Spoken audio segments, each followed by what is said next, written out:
നല്ലൊരു അടിപൊളി എപ്പിസോഡായിരുന്നു House of Dragon season 2 episode 7. ആ സീസൺ ഫിനാലേക്ക് തൊട്ടുമുള്ള ഒരു എപ്പിസോഡാണ് അത്. നല്ല കിഡിലായിട്ട് അതിന് വർക്കൗട്ട് ആയിട്ടുണ്ടായിരുന്നു. റെഡ് സോയിങ് എന്നായിരുന്നു എപ്പിസോഡിന്റെ പേര്. അതിന്റെ ഒരു എപ്പിസോഡിൽ നമ്മൾ മുഴുവനായിട്ട് കണ്ടത് ഡ്രാഗൺ സീഡ്സിനെ വെച്ച് എങ്ങനെയാണ് ഡ്രാഗൺസിനെ ടൈം ചെയ്യണം എന്നുള്ളതാണ്. തന്നെ നമ്മൾ വിത്ത് നടന്നതുപോലെ ഡ്രാഗൺ സീഡ്സിനെ ഉപയോഗിച്ചത് കൊണ്ടാണ് സോയിങ്ങിന് പേര് കൊടുത്തത്. അതിനോടൊപ്പം തന്നെ റെഡ് സോയിങ്ങിന് പേര് വരാൻ കാരണം ഈ എപ്പിസോഡിൽ ഒരുപാട് ബ്ലഡ് ബാത്ത് നമ്മൾ കണ്ടു. ആ ഒരു പർട്ടിക്കുലർ ഇവന്റിൽ ഡ്രാഗൺ സീഡ്സ് ഡ്രാഗനെ ടൈം ചെയ്യുന്ന ഒരു സമയത്ത് ഒരുപാട് പേര് മരിച്ചിരുന്നു. അതുകൊണ്ട് തന്നെയാണ് റെഡ് സോയിങ്ങിന് ഈ ഒരു എപ്പിസോഡിൽ ടൈറ്റിൽ കൊടുക്കാൻ കാരണം. എപ്പിസോഡിന്റെ ഓപ്പണിംഗിൽ തന്നെ നമ്മൾ കണ്ടത് കഴിഞ്ഞ എപ്പിസോഡിന്റെ അവസാനം ആഡം ഹോളിൽ എങ്ങനെയാണ് സീസ്മോക്കിന്റെ ടൈം എന്ന് നമ്മൾ കണ്ടു. അതിന് തൊട്ട് ശേഷമുള്ള ഇവന്റാണ് നമുക്ക് കാണിച്ചത്. റെനേരെ ആഡം ഹോളുമായിട്ട് ഫേസ് ടു ഫേസ് വരുന്ന സീക്വൻസ്. അവിടെ റെനേരയും ആഡവും മാത്രമല്ല സീസ്മോക്കും സെറാക്സും ഫേസ് ടു ഫേസ് വരുന്നത് നമ്മൾ കണ്ടു. ആൻഡ് അവിടെ വെച്ച് ഒരിക്കലും ആഡം തന്റെ ലിനിയേജ് പറയുന്നില്ല, ഓർലിസിന്റെ മകനാണെന്ന് ഒരിക്കലും റെനേരുടെ മുമ്പിൽ എടുത്തു പറയുന്നില്ല. ആൻഡ് റെനേറിയ കഴിഞ്ഞ കുറച്ച് ദിവസങ്ങളായിട്ട് ഈ ഒരു ഡ്രാഗൺസിനെ ടൈം ചെയ്യുന്ന കാര്യമായിരുന്നു റെനേർ റിസർച്ച് നടത്തിക്കൊണ്ടിരുന്നത്. ആൻഡ് അതിന് ഒരു പരിഹാരം ഇതുവരെ കിട്ടിയില്ല. ആകെ ഉണ്ടായിരുന്ന തന്റെ കിങ്സ് ഗാർഡിലെ ആളടക്കം ഈ സീസ്മോക്ക് എന്ന ഡ്രാഗൺ തന്നെ കരിച്ചു കളഞ്ഞു. സോ അങ്ങനെയുള്ള ഒരു അവസ്ഥയിൽ വേറൊരാൾ ഈ ഡ്രാഗനെ ടൈം ചെയ്യുന്നത് കണ്ട് അമ്പരന്ന് നിൽക്കായിരുന്നു റെനേറിയ.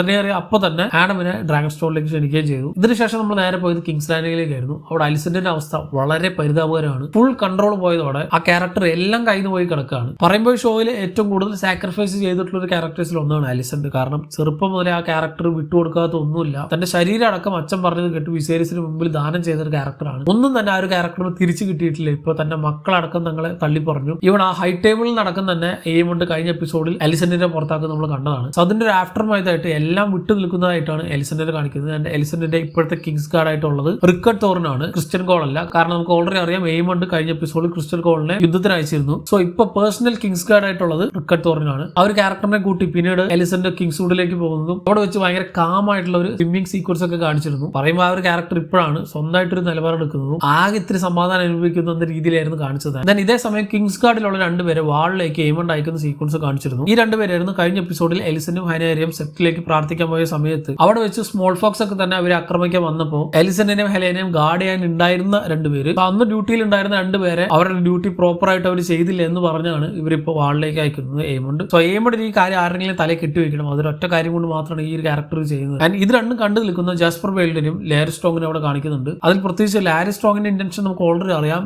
എയിമുണ്ടുമായിട്ട് വളരെയധികം ശത്രുതയിലാണ് ഒരു ക്യാരക്ടർ. എങ്ങനെയെങ്കിലും തിരികെ എയ്ഗോണെ അയൺ ത്രോണിലേക്ക് തിരികെ എത്തിക്കണം എന്ന് പറഞ്ഞു നിൽക്കുന്ന ഒരു ക്യാരക്ടറാണ്. എന്നാൽ മാത്രമേ തന്റെ സർവൈവൽ അവിടെ നടക്കുള്ളൂ എന്ന് പറഞ്ഞിരിക്കുന്ന ക്യാരക്ടറാണ് നമ്മുടെ ഗെയിം ഓഫ് ത്രോൺസിലെ ലിറ്റിൽ ഫിംഗറിനെ പോലെ ഒരു ക്യാരക്ടർ. അതുകൊണ്ട് തന്നെ എയ്ഗോൺ എത്രയും പെട്ടെന്ന് റിക്കവർ ആയി വന്ന് അയൺ ത്രോണിൽ ഇരിക്കണം എന്നുള്ളത് മറ്റാരെക്കാളും ലേജർ സ്ട്രോങ്ങിന്റെ ആവശ്യങ്ങളിലൊന്നാണ്. ആൻഡ് ഇവരുടെ ഈ കോൺവെർസേഷൻ കഴിഞ്ഞ് നമ്മൾ നേരെ പോയത് ഡ്രാഗൺ സ്റ്റോണിലേക്കായിരുന്നു. സോ അവിടുത്തെ ബ്ലാക്ക് കൗൺസിൽ മീറ്റിംഗിൽ ഒന്നും പങ്കെടുക്കാതെ റെനേറിയ ഫുൾ ടൈം ഡ്രാഗൺ സീഡ്സിനെ പറ്റിയുള്ള റിസർച്ചുകളിലാണ്. പ്രത്യേകിച്ച് ഇപ്പൊ തന്നെ ഒരു ഔട്ട്സൈഡറായ ആഡം ഹോൾ ഒരു സാധാരണക്കാരനാണ്. ആൾക്കൊരു ടാർഗറിൻ ലിനിയേജ് ഉണ്ടോ എന്ന് പോലും അറിയില്ല. അങ്ങനെ ഒരാൾക്ക് ഡ്രാഗനെ ടൈം ചെയ്യാൻ പറ്റും എന്നുള്ള അവസ്ഥ വന്നപ്പോൾ ഇനിയും ഇത്തരത്തിലുള്ള ആൾക്കാരെ തേടിയുള്ള റിസർച്ച് ആയിരുന്നു റെനേറിയ അവിടെ നടത്തിയത്. അപ്പോഴാണ് വിസേരിയ കിങ്സ് ലാൻഡിൽ ഇതുപോലെ ഒരുപാട് പേരുണ്ട്, ഒരുപാട് ടാർഗറിൻ ബാസ്റ്റേഴ്സ് ഉണ്ട് എന്നുള്ള കാര്യം പറയുകയും അവരൊക്കെ തന്നെ ഡ്രാഗൺ സ്റ്റോണിലേക്ക് എത്തിക്കാനുള്ള ശ്രമങ്ങളൊക്കെ നടത്തുന്നതായിരുന്നു പിന്നീട് നമ്മൾ കണ്ടത്. ദെൻ അത് കഴിഞ്ഞ് ആഡമിനെ കാണാൻ കോറിസ് ഡയറക്റ്റ് ആയിട്ട് വരുന്നുണ്ട്. ആൻഡ് ഇപ്പോഴും പബ്ലിക്കിന് അറിയില്ല ആരാണ് ആഡമിന്റെ അച്ഛൻ എന്നുള്ളത്. അത് ആഡത്തിനും അലിനും കോറിസിനും മാത്രം അറിയുന്ന കാര്യങ്ങളായിരുന്നു. ഒരു പക്ഷേ എപ്പിസോഡ് പ്രോഗ്രസ് ചെയ്യുമ്പോഴോ അല്ലെങ്കിൽ അടുത്ത സീസണിലൊക്കെ കൂടുതലായിട്ട് എല്ലാവരുടെ മുമ്പിൽ ഈ കാര്യം റിവീൽ ചെയ്യുന്നുണ്ടാവുക.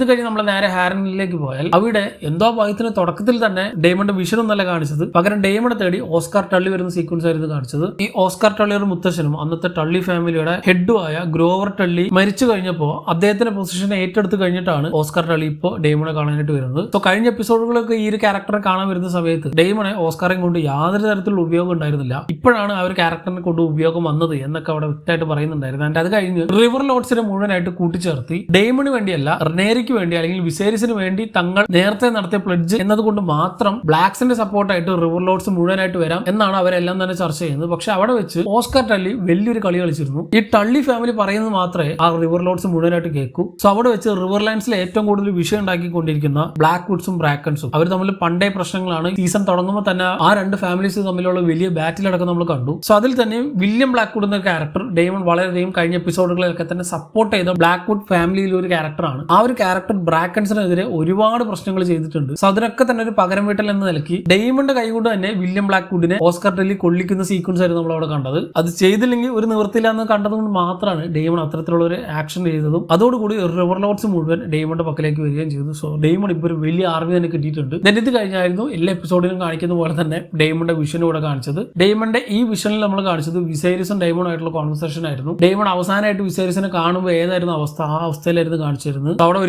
അവിടെ വിസേരിസ് ഒരിക്കൽ കൂടി ഓർപ്പിക്കുന്നുണ്ട്, ഈ കിരീടം ഞാൻ ആഗ്രഹിച്ചല്ല, എന്റെ തലയിൽ വെച്ചേൽപ്പിച്ചതാണ്, അതുകൊണ്ട് അവർ ക്യാരക്ടർ അനുഭവിക്കേണ്ടി വന്ന വിഷയങ്ങളൊക്കെ തന്നെ വ്യക്തമായിട്ട് പറയുന്നു. ആൻഡ് സ്റ്റിൽ ഇപ്പോഴും ഡെയ്മൺ അത് തന്നെയാണോ വേണ്ടത് എന്ന് ഒരിക്കൽ കൂടി വിശേഷിച്ച് ചോദിക്കുന്നതായിരുന്നു ഡെയ്മന്റെ ഡ്രീം ആയിട്ട് കാണിച്ചത്. ഇത് കഴിഞ്ഞ് നേരെ വെയിലേക്ക് പോയാൽ അവിടെ വെച്ച് ജെയിൻ ആരും റെയിനെയും മറ്റു മക്കളെയൊക്കെ തന്നെ പെൻഡോസിലേക്ക് അയക്കുന്ന സീക്വൻസ് ആയിരുന്നു കാണിച്ചത്. കഴിഞ്ഞ എപ്പിസോഡിലൊക്കെ തന്നെ ടീസ് ചെയ്തിരുന്നു. ഓൾറെഡി റെയിനിക്ക് അവിടെ നിൽക്കാൻ താല്പര്യമില്ല, ജെയിൻ ആരും റെയിനെ അവിടെ നിർത്താനും താല്പര്യമില്ല. അതുകൊണ്ട് തന്നെ അവരെല്ലാവരും കൂടി പെൻഡോസിലേക്ക് പോകുന്ന സീക്വൻസിന് ഇടയിൽ റെയിനില്ല പിന്നെയും കഴിഞ്ഞ എപ്പിസോഡിലൊക്കെ കാണിച്ച ആ ഒരു ഡ്രാഗണെ തേടി പോകുന്നുണ്ട്. സോ ഷീപ്പ് സ്റ്റീലറിനെയാണ് അവിടെ കാണിച്ചു തരുന്നത്. ആ ഒരു ഡ്രാഗൺ അവിടെ തന്നെ പിന്നെയുണ്ട്. ഷീപ്സിനെ ആ ഒരു ഡ്രാഗൺ കൊന്നിട്ടുണ്ട് എന്ന സീക്വൻസ് ആയിരുന്നു അവിടെ കാണിച്ചത്. പക്ഷേ ഒരു ഡ്രാഗണെ ഫുൾ ആയിട്ട് ഇവിടെ റിവീൽ ചെയ്തിട്ടില്ല. സോ ഷീപ്പ് സ്റ്റീലർ എന്നത് മറ്റു ഡ്രാഗൺസിനെ പോലെയല്ല, ഒരു വൈൽഡ് ഡ്രാഗൺ ആണ്. അത് എങ്ങനെ ബിഹേവ് ചെയ്യുന്ന ഒരു ഉറപ്പില്ല. ഒരു പക്ഷേ ഇവർ ഈ സീസൺ ഫിനാലേക്ക് വേണ്ടി മാറ്റി വെച്ചിരിക്കായിരിക്കാം. എന്തായാലും അതൊരു ഗംഭീര സീക്വൻസ് ആയിരിക്കും എന്നുള്ളത് തീർച്ചയാണ്. ഇത് കഴിഞ്ഞ് തിരിച്ച് ഡ്രാഗൺ സ്റ്റോണിലേക്ക് പോയാൽ അവിടെ വെച്ച് ജെയ്സും റെനേരയും തമ്മിലുള്ള ഒരു കോൺവെർസേഷൻ നമുക്ക് കാണിക്കുന്നുണ്ട്. അവിടെ വെച്ചാണ് ജെയ്സ് ആദ്യമായിട്ട് ആർവിൻ സ്ട്രോങ്ങിന്റെ കാര്യം ഡയറക്റ്റ് ആയിട്ട് റെനേരോട് ചോദിക്കുന്നത്. നമുക്കറിയാം ഡെയ്മന്റെ മകനല്ല ഈ ജെയ്സ്. പണ്ട് ലെയ്നോറും റെയ്നീസും കൂടി വിവാഹം കഴിച്ചിരുന്ന സമയത്തും റെനേറിക്ക് ഹാർവിനിൽ ഉണ്ടായ മകനാണ് ജെയ്സ്. ഈ യുദ്ധത്തിന് അവസാനം റെനേറി മരിക്കുകയാണെങ്കിൽ കൂടി തന്നെ ആരും രാജാവാക്കില്ല, കാരണം താനൊരു ബാസ്റ്റേഡ് സണ്ണാണെന്ന് പറഞ്ഞ് തനിക്ക് കിട്ടേണ്ട അയൺ ത്രോൺ അടക്കം ബാക്കിയുള്ളവർ തട്ടിയെടുക്കുക എന്നുള്ള രീതിയിലാണ് ഈ ഒരു ക്യാരക്ടർ ഇപ്പോ റെനേരോട് സംസാരിക്കുന്നത്. ആൻഡ് ജെയ്സ് അങ്ങനെ പ്രൊവോക്ക് ആവാനുള്ള മെയിൻ കാരണങ്ങളിൽ ഒന്ന് ആഡം ഹള്ളാണ്. കാരണം ഒരു സാധാരണക്കാരൻ ഡ്രാഗനെ ടൈം ചെയ്യുന്ന അവിടെ കണ്ടു. അങ്ങനെ ആകുമ്പോൾ ഭാവിയിൽ ആരും തന്നെ തന്റെ വാക്ക് കേൾക്കാൻ നിൽക്കില്ല എന്ന രീതിയിലാണ് ജെയ്സ് ഇത്തരത്തിൽ റെനേരോട് സംസാരിക്കുന്നത്. പിന്നെ നമ്മൾ ഈ എപ്പിസോഡിന്റെ അവസാനത്തെ ഒരു 20 മിനിറ്റ് മുഴുവനായിട്ട് കണ്ടത്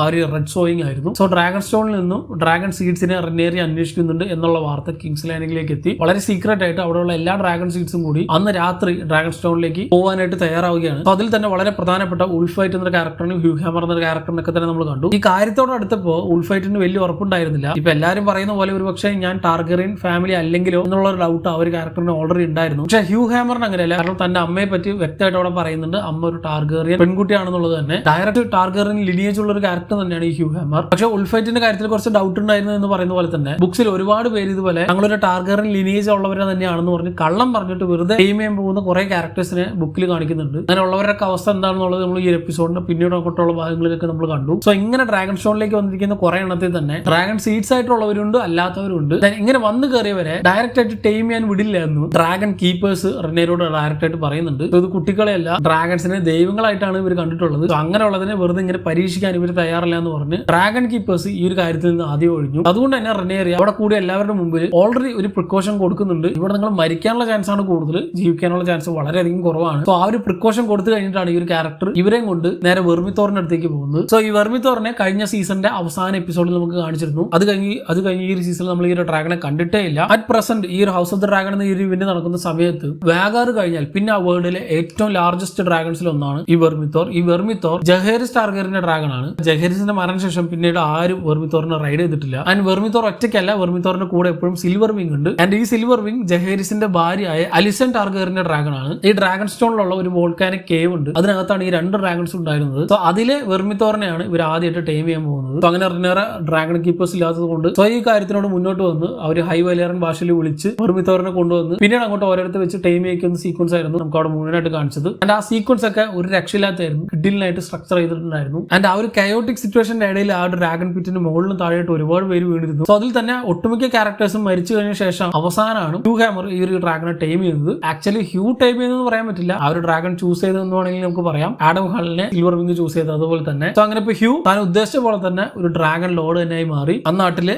ഏറ്റവും വലിയ ഡ്രാഗൺസിൽ ഒന്നായ വെർമിത്തോറിനെ ഹ്യൂ ഹാമർ ടൈം ചെയ്തു. ഈ വെർമിത്തോറിന് വേറെ പേരാണ് ബ്രോൺസ് ഫ്യൂറി. ഇത് കഴിഞ്ഞാണ് ഇതിനിടയിലൊക്കെ എസ്കേപ്പ് ആയി പോയി ഉൾഫൈറ്റ് എന്ന ക്യാരക്ടറെ കാണിച്ചത്. ആ ഒരു ക്യാരക്ടർ നേരെ കയറി പോയത് സിൽവർ വിങ്ങിന്റെ കേവിലേക്കായിരുന്നു. ഈ വെർമിത്തോറും സിൽവർ വിങ്ങും ഈ 2 ഡ്രാഗൺസും പുറലോകം കാണാതെ കുറെ കാലമായിട്ട് ഇതിനകത്ത് തന്നെയാണ് ഉള്ളത്. ഉൾഫൈറ്റ് ആണെങ്കിൽ നേരെ പോയി കാല് ചവിട്ടിയതാവട്ടെ ഈ സിൽവർ വിങ്ങിന്റെ ഒരു ഡ്രാഗൺ മൊട്ടയിലും. സോ അതോടുകൂടി ഉൾഫൈറ്റ് ഇപ്പൊ തീരുന്നു വിചാരിച്ചപ്പോൾ ഉൾഫൈറ്റിനെയും നമ്മുടെ സിൽവർ വിങ് തെരഞ്ഞെടുത്തു എന്ന് പറയാം. സോ ഇനി അങ്ങോട്ട് സിൽവർ വിങ്ങിന്റെ റൈഡർ ഉൾഫൈറ്റും വെർമിത്തോറിന്റെ റൈഡർ ഹ്യൂ ഹാമറും ആണ്. സോ ഇപ്പൊ തന്നെ വലിയൊരു മേൽക്കേ നമ്മുടെ ബ്ലാക്സിന് കിട്ടിക്കഴിഞ്ഞു. ഓൾറെഡി റെനേറിക്ക് സിറാക്സ് എന്ന ഡ്രാഗൺ ഉണ്ട്. ഇപ്പൊ ആഡം ഹോള് സീസ്മോക്കിനെ ടൈം ചെയ്തു, വെർമിത്തോറിനെ ഹ്യൂ ഹാമർ ടൈം ചെയ്തു, സിൽവർ വിങ്ങിനെ ഉൾഫൈറ്റ് ടൈം ചെയ്തു. ഇപ്പൊ പറയാനാണെങ്കിൽ ഡെയ്മണ്ട് ആയാലും മെയിലിസ് എന്ന ഡ്രാഗണും ഉണ്ട്. സോ ഇത്രയും ഡ്രാഗൺ അഡ്വാൻറ്റേജ് ഓൾറെഡി ഇപ്പൊ റെനേറിക്ക് കിട്ടി കഴിഞ്ഞു. ഇതിന് തൊട്ടടുത്തുള്ള സീക്വൻസിൽ ഉൾഫൈറ്റ് സിൽവർ വിങ് എന്ന ഡ്രാഗണിൽ ഡയറക്റ്റ് ആയിട്ട് കിങ്സ് ലാൻഡിലേക്ക് വരുന്ന സീക്വൻസ് ആണ് കാണിച്ചത്. സോ ഇത് സംഭവം ജസ്റ്റ് ഒന്ന് ബെയിറ്റ് ഇട്ട് നോക്കിയതാണ് എയിമിനെ പുറത്തേക്ക് കൊണ്ടുവരാൻ പറ്റുമെന്നുള്ളത്. ഇത് കണ്ട ഉടനെ തന്നെ എയിം ആ ഒരു ബെറ്റിൽ ആദ്യം വീഴുകയും ചെയ്തു. ഡയറക്റ്റ് ആയിട്ട് ഒരു ക്യാരക്ടർ സിൽവർ വിങ്ങിന്റെ പുറകെ വെച്ച് പിടിക്കാനായിട്ട് വാഗാറിനെ എടുത്തുകൊണ്ട് നേരെ ഡ്രാഗൺ സ്റ്റോണിലേക്ക് വന്നു. സോ വാഗാറിനൊക്കെ പുറത്ത് പാർക്ക് ചെയ്തിരിക്കുന്നത് നമുക്ക് കാണാം. ആ ഒരു ഡ്രാഗണെ കിങ്സ് ലാൻഡിംഗ് അകത്ത് അവിടെ നിർത്താൻ സ്ഥലമില്ല, അത്ര യമണ്ട സാധനമാണ്. സോ അതിനെ കൊണ്ട് നേരെ ഡ്രാഗൺ സ്റ്റോണിലേക്ക് എത്തിയെങ്കിലും എയിമുണ്ട് ആദ്യമായിട്ട് തിരിഞ്ഞ് കണ്ടം വഴി ഓടുന്ന സീക്വൻസ് ആണ് നമ്മൾ കണ്ടത്. അതിനുള്ള കാരണം എന്താണ് തൊട്ടടുത്ത സീക്വൻസിലായിരുന്നു കാണിച്ചതും. ആ സീനാണ് ഈ ഹൗസ് ഓഫ് ദ ഡ്രാഗൺ എന്ന സീരീസിലെ one of the best and bad ആയ സീക്വൻസിൽ ഒന്ന് എന്ന് പറയാം. കാരണം സിൽവർ വിങ്ങിനെ ചേസ് ചെയ്ത് വാഗാർ വന്നെങ്കിലും അവിടെ സിൽവർ വിങ് ഒറ്റയ്ക്കല്ല നിൽക്കുന്നത്. റെനേറിയ തന്റെ ഡ്രാഗനായ സിറാക്സിനെ ഒപ്പം വെർമിത്തോറും കൂടെ സിൽവർ വിങ്ങും ഉണ്ട്. ദെൻ ഇത് കൂടാണ്ട് ഓൾറെഡി അവിടെ സീ സ്മോക്കും ഉണ്ട്. സോ ഇത്രയും ഡ്രാഗൺസിന്റെ അകമ്പടിയോടെയാണ് റെനേറിയ അവിടെ വെയിറ്റ് ചെയ്യുന്നത്. സോ നടക്കില്ല എന്ന് കണ്ടപ്പോഴാണ് എയിമോട് തിരിച്ചത്. സോ ആ sequence till date one of the best sequence in house of dragon എന്ന് പറയാം. സോ സീസൺ ഫിനാലേക്ക് തൊട്ടുമുള്ള ഈ എപ്പിസോഡിൽ നമ്മൾ ഒരുപാട് പുതിയ ഡ്രാഗൺസിനെ കണ്ടു. പ്രത്യേകിച്ച് വെർമിത്തോറിനെ സിൽവർ വിങ്ങിനെ ഇതുവരെ കാണിച്ചിട്ടില്ല. വെർമിത്തോറിനെ ചെറിയൊരു ഗ്ലിംസ് മാത്രമാണ് ഈ സീസണിൽ കാണിച്ചിട്ടേ ഇല്ല. സിൽവർ വിങ്ങിനെ ഇത് ആദ്യമായിട്ടാണ് കാണിക്കുന്നത്. സോ ബ്ലാക്സിന്റെ കയ്യിലുള്ള ഒട്ടുമിക്ക എല്ലാ ഡ്രാഗൺസിനും ഇവിടെ കാണിച്ചു. ഇനി ഇവിടെ കാണിക്കാത്ത ഡ്രാഗൺ ഷീഫ് സ്റ്റീലർ ആണ്. അതൊരു വൈൽഡ് ഡ്രാഗൺ ആണ്. അതിന് അവിടെ ഇവിടെ ടീസ് ചെയ്തിട്ടുള്ളൂ. വെയിലാണ് ആ ഒരു ഡ്രാഗൺ എന്ന് ഓൾറെഡി നമുക്ക് കാണിച്ചിട്ടുണ്ട്. ദെൻ ഇതിന് ശേഷം സീസൺ ഫിനാലെ അവിടെ ഒരു ടീസർ ഇവർ പുറത്തുവിട്ടിട്ടുണ്ടായിരുന്നു. അതിൽ ഡെയ്റോന്റെ ഡ്രാഗണായി ടെസറിന് ജസ്റ്റ് ഒരു ഗ്ലിംസിൽ കാണിച്ചിരുന്നുണ്ട്. സോ ഈ ഡെയ്റോൺ ടാർഗറിയൻ നമ്മുടെ അലിസൺ ഹൈറ്റവറിന്റെ ഏറ്റവും ഇളയ മകനാണ്. ആ ഒരു മകനെ പറ്റി ഞാൻ കഴിഞ്ഞ എപ്പിസോഡിലൊക്കെ തന്നെ പറഞ്ഞിരുന്നു. ഈ ഒരു എപ്പിസോഡിൽ ആ ഒരു ക്യാരക്ടറിനെ ടീസ് ചെയ്യുന്നുണ്ടായിരുന്നു. ആ ഒരു ക്യാരക്ടർ തന്റെ ആർമി ആയിട്ട് വരുന്നുണ്ട് എന്നുള്ളത്. സോ അങ്ങനെ വരുന്ന സീക്വൻസ് ആയിരുന്നു ആ ഒരു പ്രിവ്യൂവിൽ നമുക്ക് കാണിച്ചു തന്നത്. സോ ഗ്രീൻസിന് വേണ്ടി ആ ഒരു ക്യാരക്ടർ വരുന്നുണ്ട്, ആ ഒരു ഡ്രാഗണും വരുന്നുണ്ട്, ഡെയ്റോണും ടെസറിയനും. സോ ഗ്രീൻസിന്റെ കയ്യിൽ ഇപ്പോൾ വേണമെങ്കിൽ എയ്മണ്ട് വാഗാറും ഉണ്ട്, ഡെയ്റോണും ടെസറിയനും ഉണ്ട്. ദെൻ എയ്ഗോണ് ഡ്രാഗൺ ഉണ്ടായിരുന്നു, പക്ഷെ റൂക്ക് സൃഷ്ടിയിൽ അത് നഷ്ടപ്പെട്ടു. പിന്നെ ആകെ ഒരു ഡ്രാഗൺ ഉള്ളത് ഹെലേനയുടെ കയ്യിലുള്ള ഡ്രീം ഫയർ. പക്ഷെ ഡ്രീം ഫയറിന് ഇതുവരെ എപ്പിസോഡിൽ നമുക്ക് കാണിച്ചു തന്നിട്ടില്ല. ഒരു പക്ഷേ ഈ സീസൺ ഫിനാലേക്ക് വേണ്ടി അവർ വെയിറ്റ് ചെയ്യായിരിക്കാം. സോ ഇനി അടുത്ത എപ്പിസോഡിലും ഇതുവരെ കാണാത്ത കുറച്ച് പുതിയ ഡ്രാഗൺസിനെ നമുക്ക് കാണിക്കാൻ പോകുന്നുണ്ട്. എന്തായാലും അടുത്ത എപ്പിസോഡ് അല്ലെങ്കിൽ ആ ഒരു സീസൺ ഫിനാലെ ഗംഭീരമായിരിക്കും എന്നുള്ളത് തീർച്ചയാണ്. പക്ഷെ അതിന് മുമ്പ് ഈ ഒരു എപ്പിസോഡിനെ പറ്റി നമുക്ക് പറയാതിരിക്കാൻ വയ്യ. This was one of the finest episode in entire game of Thrones universe. So എന്താണ് ഈ ഒരു എപ്പിസോഡിനെ പറ്റിയുള്ള നിങ്ങളുടെ അഭിപ്രായം എന്നുള്ളത് കമന്റ് ചെയ്യുക. മറ്റൊരു വീഡിയോയിലൂടെ വീണ്ടും കാണാം. നന്ദി.